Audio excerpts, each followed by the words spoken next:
Hello, I'm Zeyad, and he's Joshua. No, I'm Zeyad, and he's Joshua, and welcome to Nighttime's News broadcast. I hope you all had a great Valentine's weekend. I personally spent time with family and friends, which is always important. What friends? Okay, before we continue this broadcast, we have Mr. Blancett here to talk about kindness and teen dating violence awareness.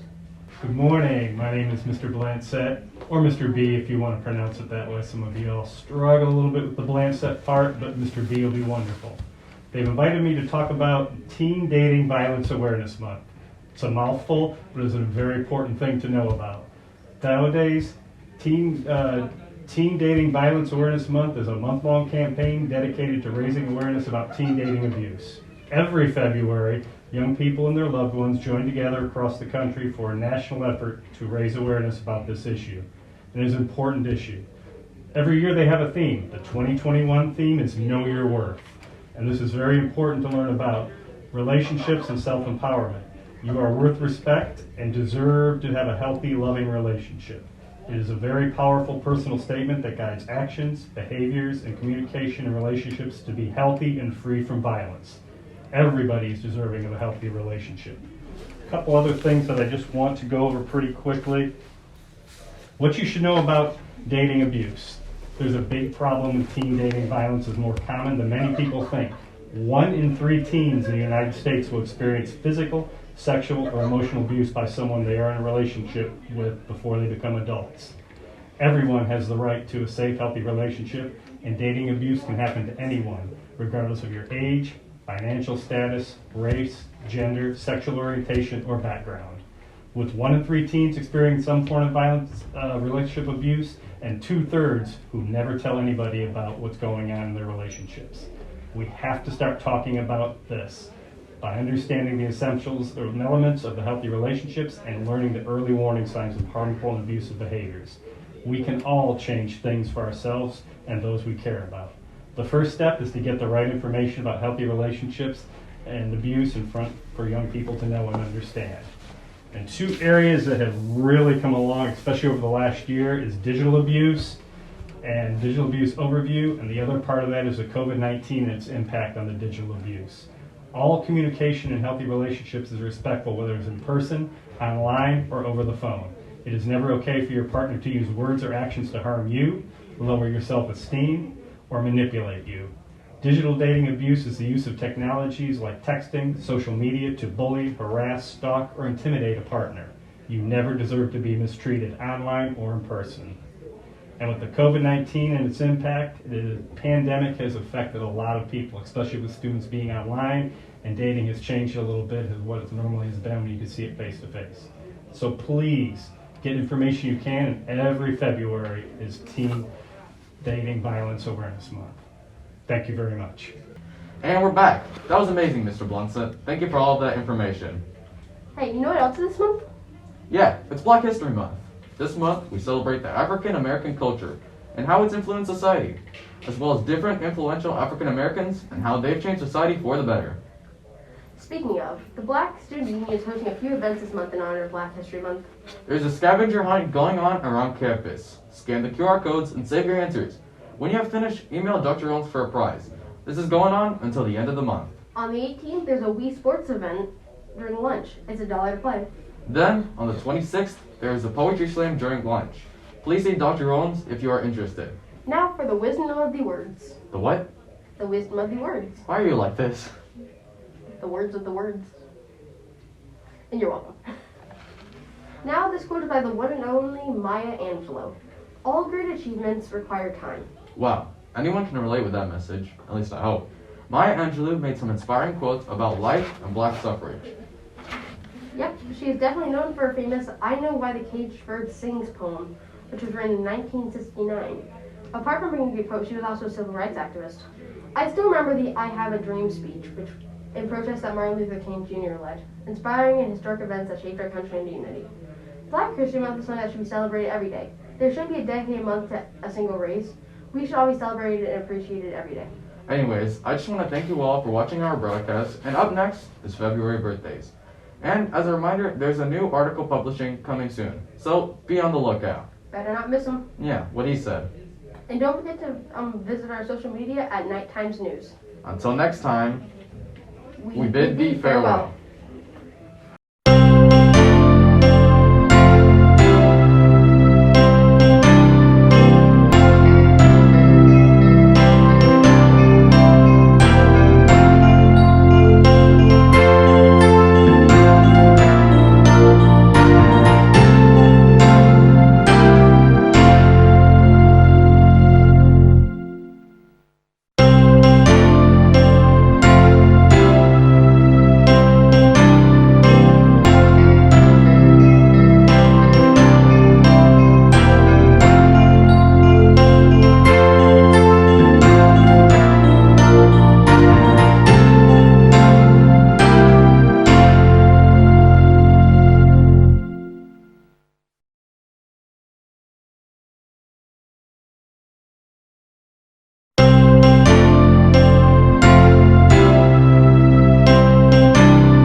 I have the pleasure to present to you Dr. Martin Luther King, Jr.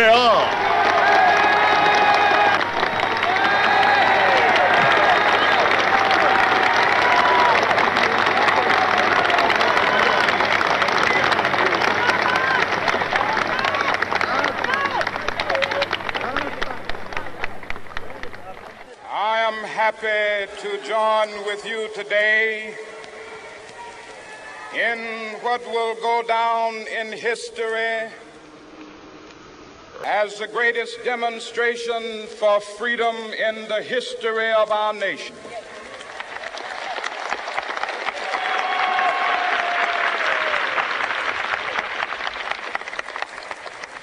Five score years ago, a great American in whose symbolic shadow we stand today signed the Emancipation Proclamation. This momentous decree came as a great beacon light of hope to millions of Negro slaves who had been seared in the flames of withering injustice. It came as a joyous daybreak to end the long night of their captivity. But 100 years later, the Negro still is not free. 100 years later, the life of the Negro is still sadly crippled by the manacles of segregation and the chains of discrimination. 100 years later, The Negro lives on a lonely island of poverty in the midst of a vast ocean of material prosperity. This nation will rise up and live out the true meaning of its creed.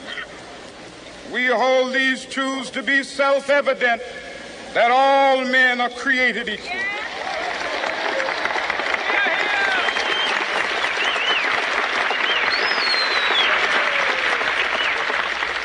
I have a dream that one day on the red hills of Georgia, the sons of former slaves and the sons of former slave owners will be able to sit down together at the table of brotherhood. I have a dream that one day, even the state of Mississippi, a state sweltering with the heat of injustice, sweltering with the heat of oppression, will be transformed into an oasis of freedom and justice. I have a dream that my 4 little children will one day live in a nation where they will not be judged by the color of their skin, but by the content of their character. I have a dream today.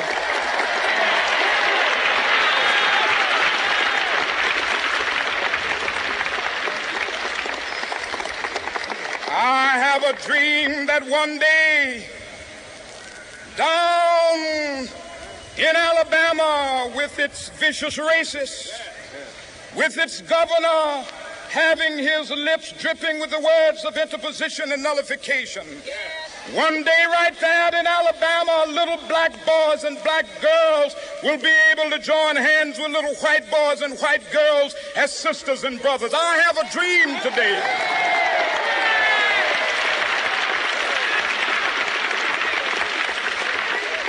I have a dream that one day every valley shall be exalted, and every hill and mountain shall be made low. The rough places will be made plain, and the crooked places will be made straight. And the glory of the Lord shall be revealed, and all flesh shall see it together. This is our hope. This is a faith that I go back to the South with. With this faith, we will be able to hew out of the mountain of despair a stone of hope.